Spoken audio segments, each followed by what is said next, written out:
Welcome to Pilates Teacher's Manual, your guide to becoming a great Pilates teacher. I'm Olivia, and I'll be your host. Join the conversation and the Pilates community on Instagram at Pilates Teacher's Manual, and visit buymeacoffee.com/Olivia Podcasts to support the show. Today's chapter starts now.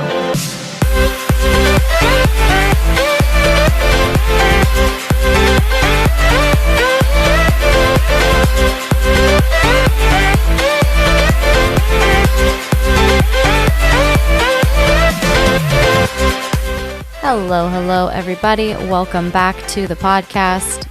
Today, I'm joined by Chelsea Corley, who is a certified Ramana's Pilates instructor.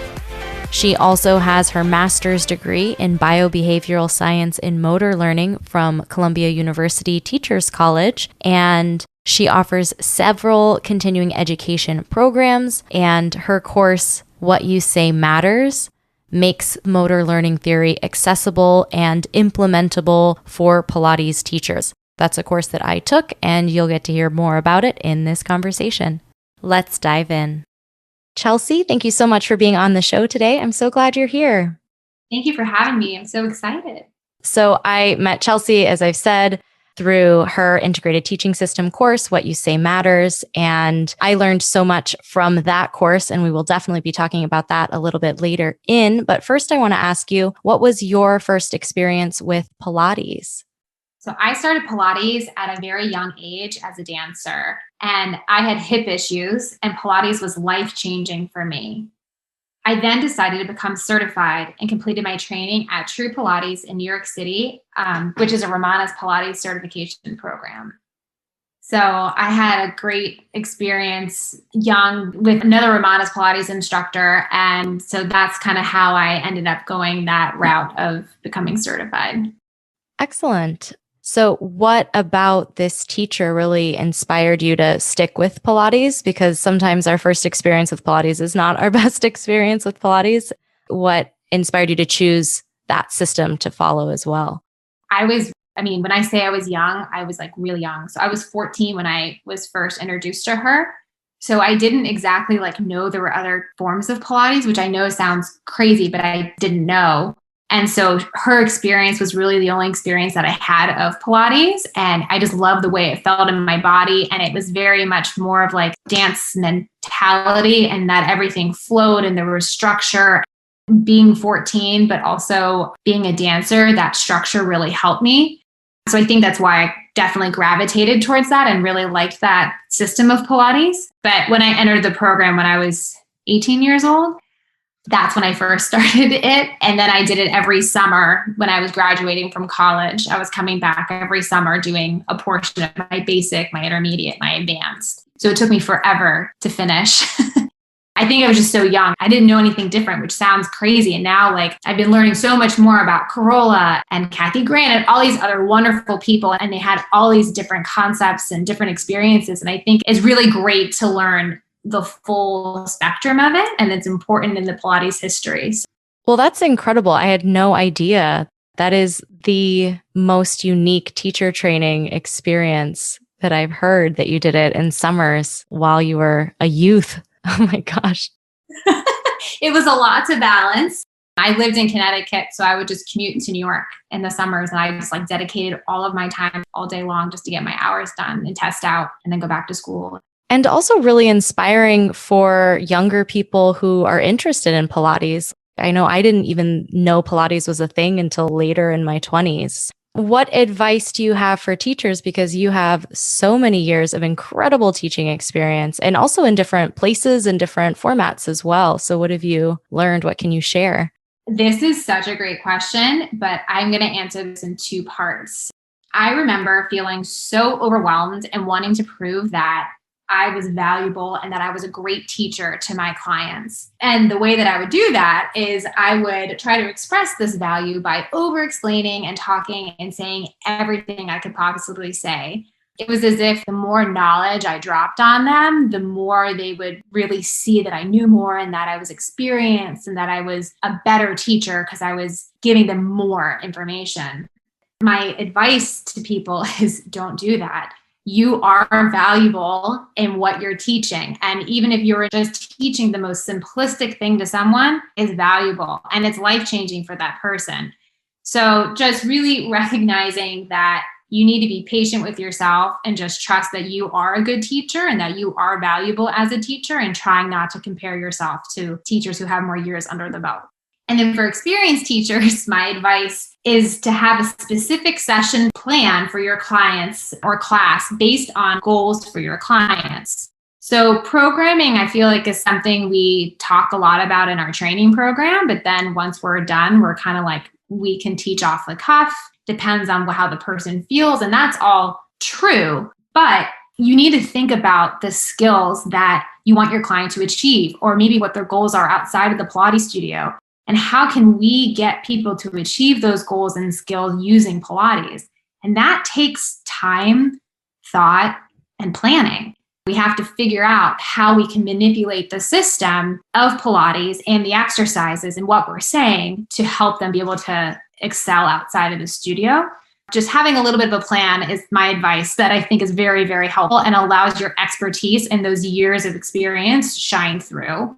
But on a broader level, my advice to new teachers is to recognize that you didn't learn everything in your training program, nor could you, and that's okay. By continuing to learn and explore different methodologies, different areas of science, workshops, you'll cultivate a unique toolbox that's all your own. It will help you develop your teaching style. There's just so much to learn, and being open-minded and curious and thoughtful, you will be able to gain your unique voice as a teacher.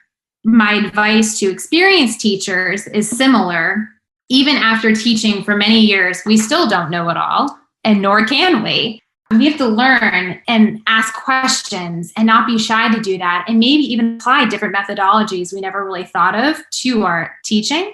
I ask questions all the time. Like, my husband is an orthopedic surgeon, and I probably irritate him with all the questions that I have for him. But I always ask him on a particular condition or a biomechanical question, or what is the recovery supposed to be like for this type of surgery, or whatever it may be.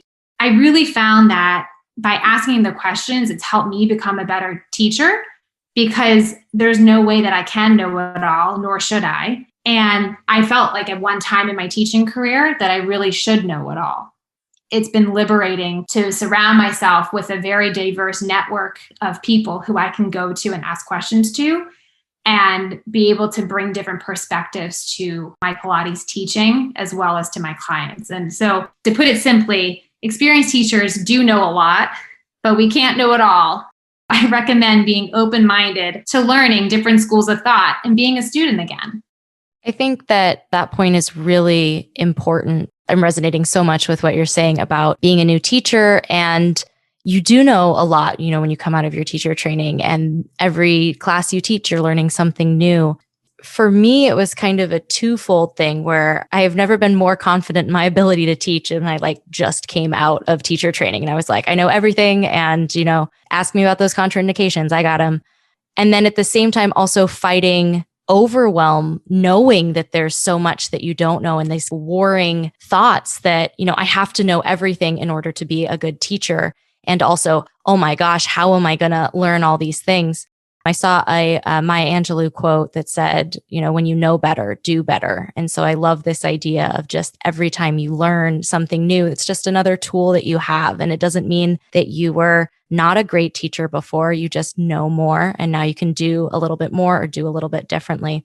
And also in terms of stepping out of Pilates into, whether it's the medical field or physical therapy informs a lot of things. Or even different movement modalities, whether it's dance or bar or yoga, that they're all offering things that we can share with our clients.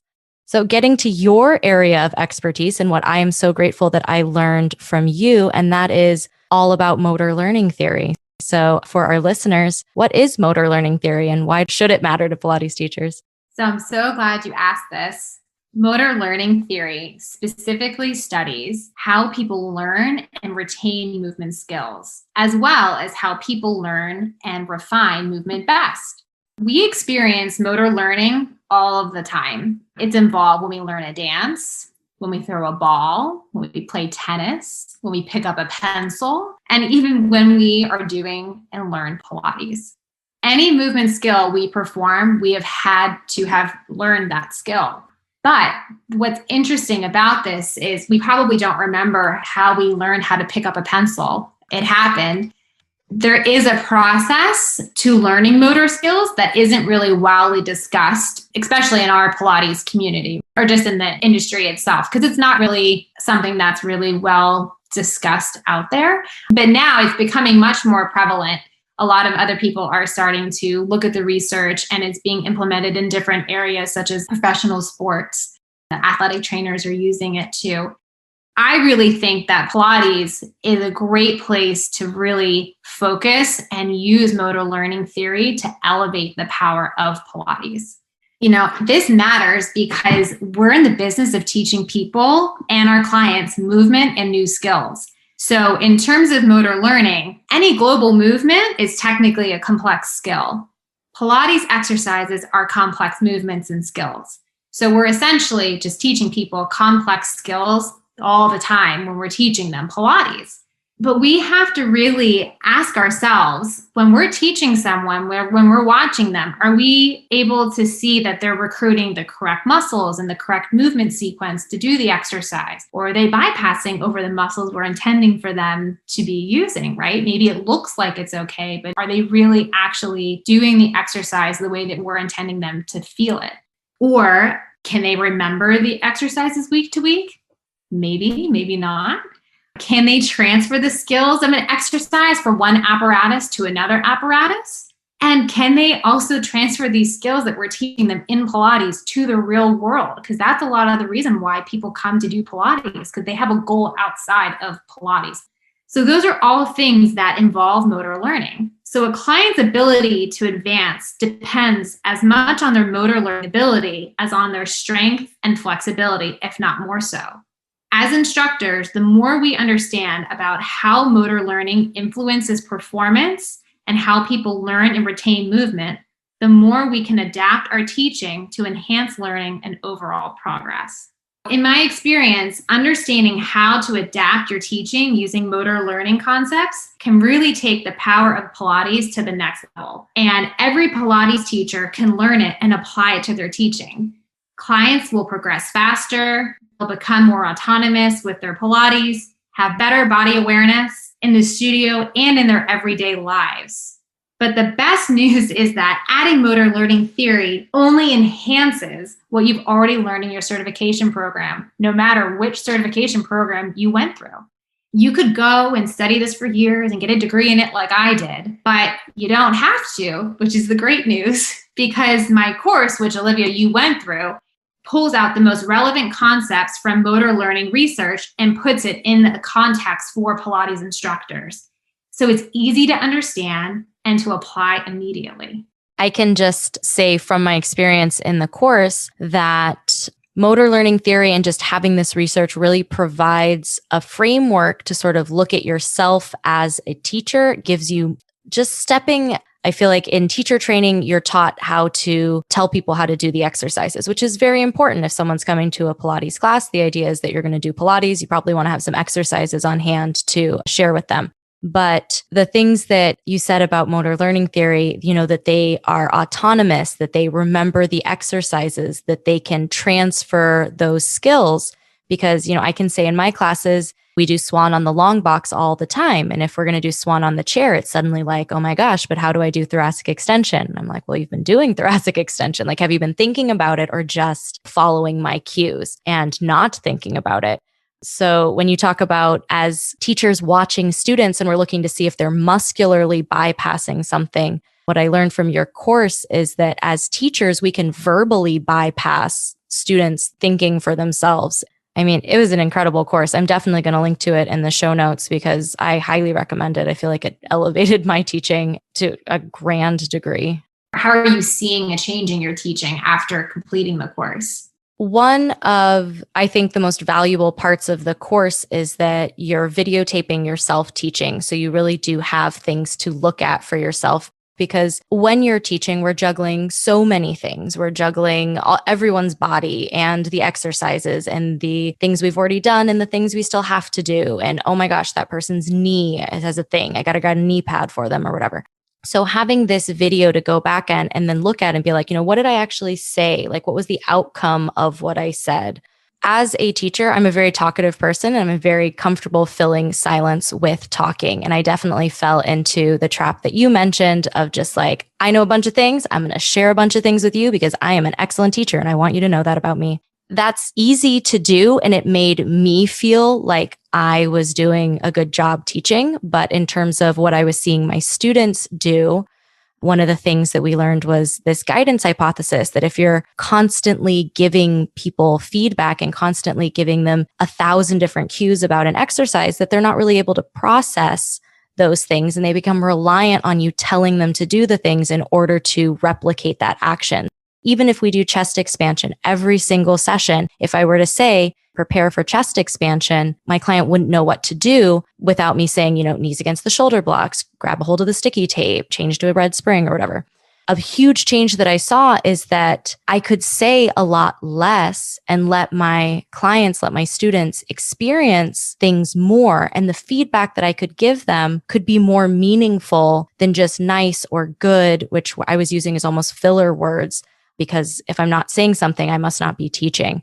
Just being able to give clear feedback, concrete feedback, like take a breath, see what my students were doing. All of those things have given me some space to be more useful. And when I say things, they matter. Like, I know you're like, what you say matters. I'm like, it really does though. So I would say that was an incredibly valuable thing that I've taken away from the course. That's so great to hear. Like, that's why I named it What You Say Matters, because what and how we say things to people, it impacts their learning significantly. Obviously, there's a lot of research on that. Making easy adaptations to your teaching, not even changing how you're teaching the exercise, whether you're a classical teacher or a contemporary teacher.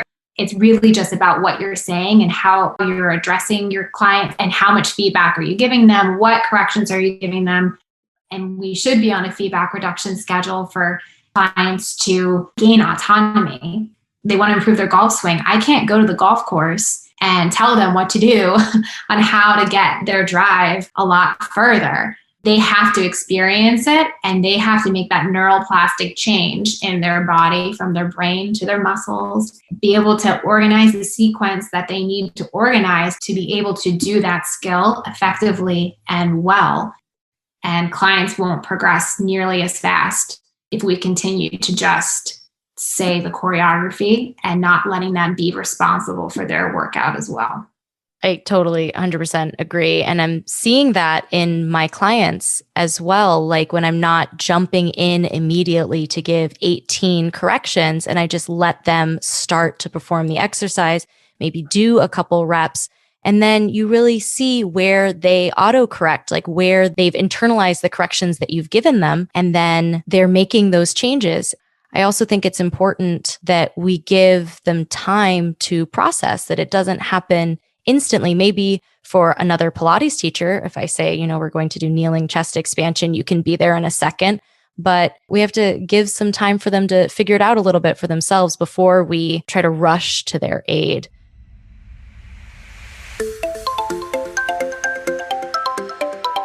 Hi there.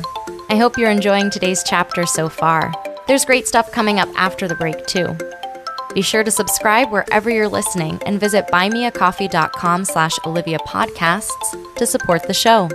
There you can make a one-time donation or become a member for as little as $5 a month. Membership comes with some awesome perks, including a shout out in the next episode, a monthly newsletter, a monthly Zoom call with me, and more. You can also visit links.oliviabioni.com/affiliates to check out some sweet deals on products I use and love. Now back to the show.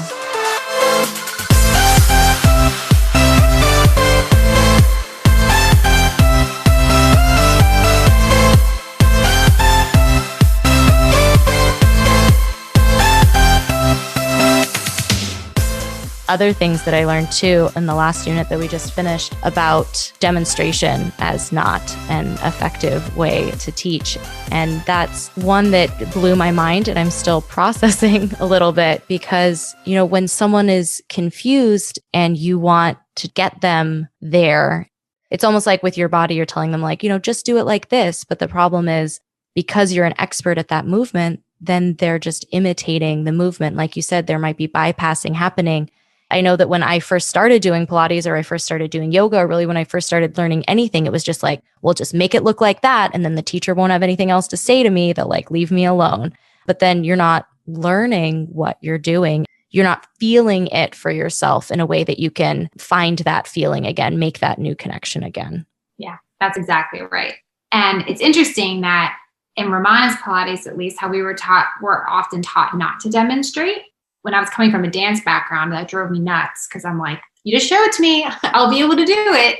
But it's interesting that demonstration part is kind of inherently in that system for what we were taught. But I know that a lot of teachers after being certified, whether they're from Romana's or not, just in general, this is my general observation, is that people like to demonstrate because it makes the class keep moving. Clients ask for it. It makes them feel comfortable. And it's not that it's a no to do, but it helps people organize their thoughts to see where they need to be if they're completely confused. However, in terms of creating like neural change and them feeling the exercise and being able to experience it, they're just going to try to imitate you. And imitation is not where the real learning is going to happen. They have to go through the process of it being wrong and making mistakes and having us correct it so that they can learn what they personally need to correct in their own body to execute the skill how we want them or how it should be executed.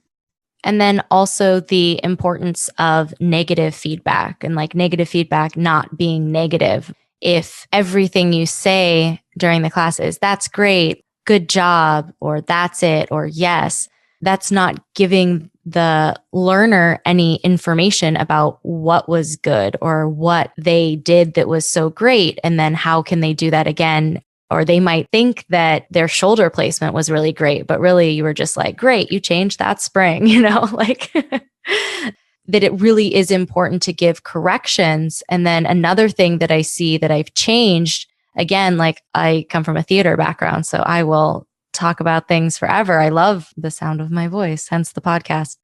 But that you can give a really direct, short cue that your student can then embody, and you don't need to say anything else. You can just say that, and then there can be silence. Silence is okay. Just watching how my teaching changed in those videos. The first video, I talked nonstop, and then just this dramatic reduction in what I was saying, but then this increase in changes that I was seeing in my client, even though I was saying fewer cues. Because when you give one piece of feedback on one key item and you really get to the heart of that one thing that you want them to do, and maybe there's other things that are not what you want, but if you can focus on one thing, that's something that they can learn and then give back to you. The next session we can add on because we have this nice long-term relationship with our people. They don't have to leave the session executing everything perfectly. That's exactly right. I mean, I think that's what's so interesting about this course. That's why I wanted people to have to film themselves and see it, because I feel like often we don't really know what we're saying while we're teaching. It's like you're in a whole other world and you're so focused on everything. And this person needs a knee pad and this person's springs are wrong. And we're not as conscious about what we're saying. By giving silence, it feels weird at first, but as a teacher, I find it liberating because it gives me space where I can actually really watch my client, see what's going on, see what key elements are off. That's how I'm able to create a better program for my clients and how I'm able to structure what my cues are going to be, how I'm going to be progressing them, what key elements they're having a hard time with, and how to take them that next step further. Maybe not next week, maybe not the week after, but maybe in 3 weeks, they'll be able to do it. And so setting little mini goals for them in your own programming can be helpful too. And it's great that you saw improvement with your clients by just making things more simple. The power of simplicity continues to blow my mind. Also, like if I were to be learning Pilates or learning something new, I would want simple things that I could conquer, mini goals that I could achieve. this course in particular made me reflect on, not just the experience that I was providing, but also like Pilates is fantastic and your clients moving is always better than your clients not moving. And, if you're listening to this and you are a Pilates teacher, like you're already doing fantastic things for your students. But this just gives you another way to create more value, to accomplish more of those mini goals, and also to breathe. I have never breathed so many breaths as I do when I can watch and then know that when I say something, it's not because I'm filling the silence, not because I have a checklist of things that need to be done. And like, of course you do, but I don't need to say all of those things. I can really focus on the one thing that this person needs right now. And while a lot of this is dealing with, working one-on-one with clients, I've also seen with my group classes as well, because you're still giving individual feedback. And especially now during COVID, I'm not giving hands-on adjustments. So I'm still going to go over to an individual person and give them an individual correction, and just having a framework and a way to correct them that creates almost instant change is like really fabulous. This was a really great class. I'm really glad I did it. After taking this course, how do you feel that the information that you gained from this course maybe bridged a gap in what you've learned in your training program and your experiences of teaching when you completed your program? As we've both agreed, you learn a ton in your teacher training program, but you can't learn everything. And Pilates itself is so intricate and vast that I found that in the teacher training program, you're taught how to teach the exercises. And again, when you're teaching classes and people are coming to your class, that's the skill that you're going to need to do most immediately, is you're going to need to communicate what body position people need to be in and what the movement is that you want them to do. And you get very good at telling people how to do exercises, but in terms of teaching the exercise in a way that your student can replicate that experience for themselves, whether it's on another piece of equipment or in their daily life when you are not there, or, remembering the exercises, or really having a chance to grow that's on their terms. There isn't really a lot in my teacher training program, or I say in teacher training programs in general, about how to best teach and how to share information in a way that is really going to benefit your student and then also really benefit you as a teacher. Like, I very much wish that I knew that I don't have to talk the whole time to be a good teacher. Like, that would have saved me a lot, especially now because, I also teach wearing a mask. And so anytime that I don't have to talk constantly, like, this is a good rest for my throat as well. So really just bridging the gap, and that you have this information about the exercises, which is so important and you are going to need that. But how can you get it across in a way that is really useful? And how can you make everything that you say an important thing that has a benefit for your client and that really helps them grow? Part of the course is, looking at all of these different studies that are done. And like, if you're only giving, positive feedback, if you're only saying, good job, like, they're still going to learn and grow, but they'll learn and grow more if you use your feedback in a different way, if you give them things that they can concretely change. Part of it, as nerdy as it is, just having this research, having this foundation that, someone looked at this for like a long time and talked to like hundreds or thousands of people and told them how to do things. And this had the biggest result. And especially, you said it once, but I want to come back to it, this idea of retention, that especially when you're teaching group class, retention isn't something that you're always thinking about because you just have to lead this individual class and you might see this person and you may never see them again. But when you're working with someone long-term, whether they're like a member at your studio or they're like a private client, you do want them to learn and then keep that thing that they learned. We think about progressing our clients through like more challenging exercises maybe, but sometimes progress is being able to recall that information, being able to reproduce that shape. And we already work, like you said, in Pilates, like it really fits nicely because we're working in different body positions and different pieces of equipment. Like, neutral spine lying on your back and footwork. Do you know neutral spine when we're doing kneeling arms, when we're standing at the springboard, when we're doing swan on the chair? Anytime you're in this like different shape, can we find that again? I feel like this course also bridged gaps that I didn't know were there and gave me confidence that I'm doing the best I can and giving the best version of myself to my students always with their needs and their goals in mind. It's so awesome to see, and like to see you evolve as a teacher in the course too, because I get to go on that journey with you when I read your homework and your feedback and everything that you go through from the beginning of it until the end of the 6 weeks. It's really amazing to see the transformation of all different teachers. And motor learning theory should be not the scary, big scientific thing that's hard to apply. It's really, really simplistic stuff, but it's super powerful, right? Just seeing the journey that you guys go on as teachers through this, and your clients too, because if you use the same client throughout it, then you can track their progress too. It is just something that it's like a little mini case study for you and for me. The nerd in me finds that just so fascinating and valuable. So this is something like I had shared that I was in What You Say Matters before, and people had asked, this sounds so great that there's an interactive program. I have good news for you again. Not only is there an interactive program, but you're opening up another cohort soon. Yeah. So November 20th of 2020 is going to be our last cohort for this year. So people can get their CE season because we have PMA credits. But also, I don't know, during this time of COVID, like, did I expect for like a pandemic would hit and Pilates teachers would really actually need to work on the skill of communicating at a distance, whether it's at a social distance or virtually? No. However, it's been so interesting to see how these concepts of motor learning theory in my integrated teaching system courses have helped instructors be able to transition seamlessly to a virtual platform or teaching more at a social distance. But we do have some exciting changes on the horizon. So we are doing that last cohort for 2020 starting November 20th. And what I really wanted to add in was an even more interactive version. So once a week, we'll have a team Zoom call with everyone going through it. And then we can all talk about our experiences, our homework, any questions, and we can kind of really go through and work through case studies and work through the material together as a group. I know that from working at home and working in my little virtual studio, I miss connecting with other Pilates instructors. And I feel that this could be a way that we can kind of bring the community together through that. So I'm really excited to be offering that in this version of the cohort. Is there anything else that you're working on or that you're super passionate about that you'd like to share? I mean, that's very exciting.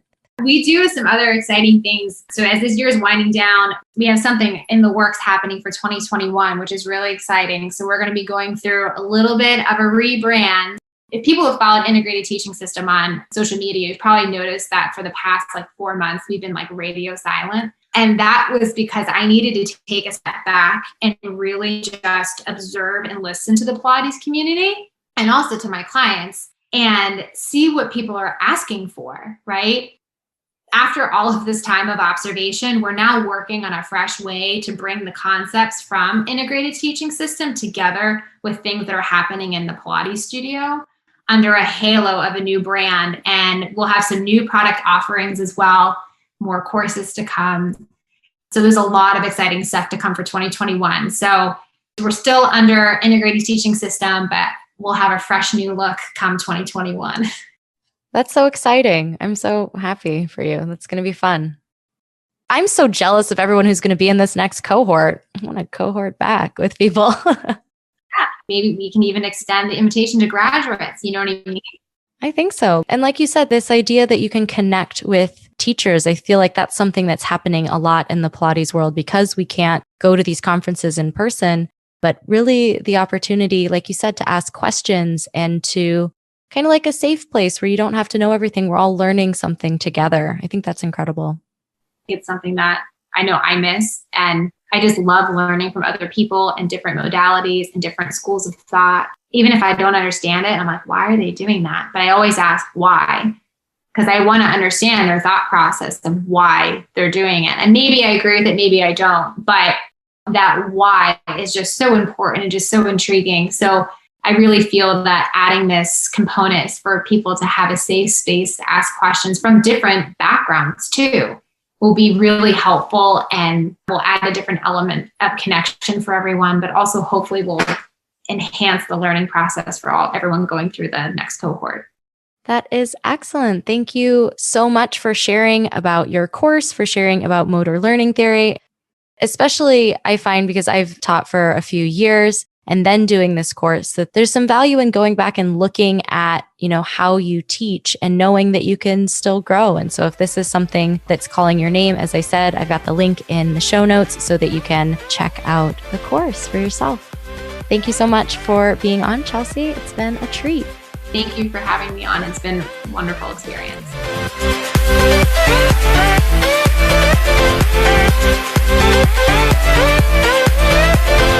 Thanks for listening to this week's chapter of Pilates Teacher's Manual, your guide to becoming a great Pilates teacher. Check out the podcast Instagram at Pilates Teacher's Manual, and be sure to subscribe wherever you listen. For more Pilates goodness, check out my other podcast, Pilates Student's Manual, available everywhere you listen to podcasts. The adventure continues. Until next time.